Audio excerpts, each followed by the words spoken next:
Factorize x square plus 10x plus 21. Here x square plus 10x plus 21. 10x will be split up into x square plus 3x plus 7x plus 21.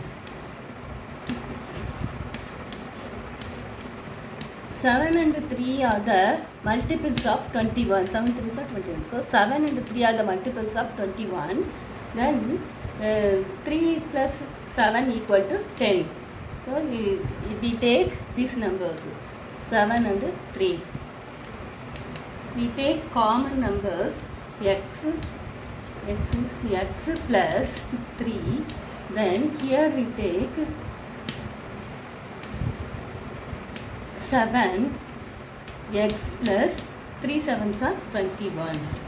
So x plus this one into this one, x plus 7 into x plus 3.